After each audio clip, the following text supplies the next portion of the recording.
Hello, welcome back to my YouTube channel Desi cook. आज मैं आपको बनाना सिखाऊंगी ढाबा स्टाइल चना दाल। जिसके लिए हमें चीज़ें चाहिए। आधा कप मैंने दाल ली है, इसको मैंने 2 घंटे पहले भिगो के रख दिया था। सोख हो गई है ये अच्छे से।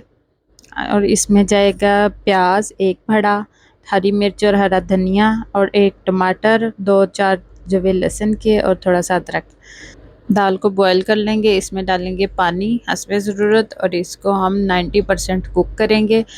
जब ये 90% कुक हो जाएगी उसके बाद हम मसाला तैयार करेंगे। इसको हम रख देंगे। ये हो गई है 90% कुक। अब हमने जो टमाटर और अदरक लहसुन लिया था इसको हम ब्लेंड कर लेंगे जग में डाल के।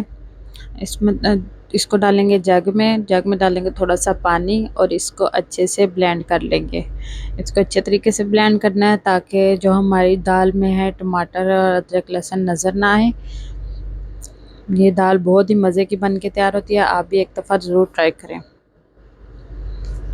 एक हमने कढ़ाई ले लेनी है, उसमें हम डालेंगे ऑयल। ऑयल दाल में थोड़ा सा ज़्यादा जाता है, आप अपने हिसाब से डाल सकते हैं।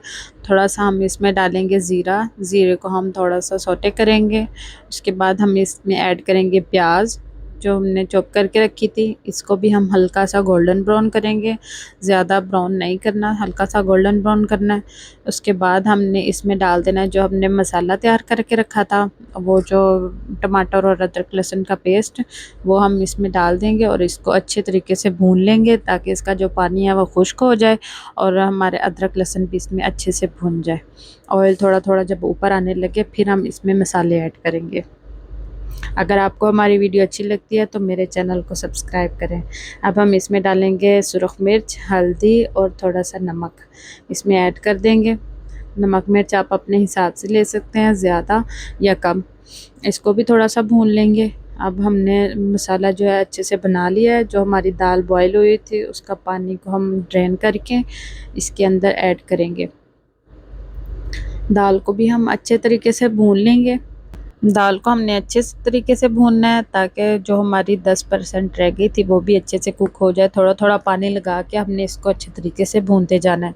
जब ये अच्छे तरीके से भून जाए तो हमने इसमें हरी मिर्च और हरा धनिया इसमें ऐड करना है थोड़ा सा, बाकी बाद में ऐड करेंगे। थोड़ा सा इसको भी भून लेंगे ताकि इसकी जो खुशबू है वो इसके अंदर चली जाए। गरम मसाला, काली मिर्च, कसूरी मेथी और सूखा धनिया ये भी हम इसके अंदर ऐड कर देंगे।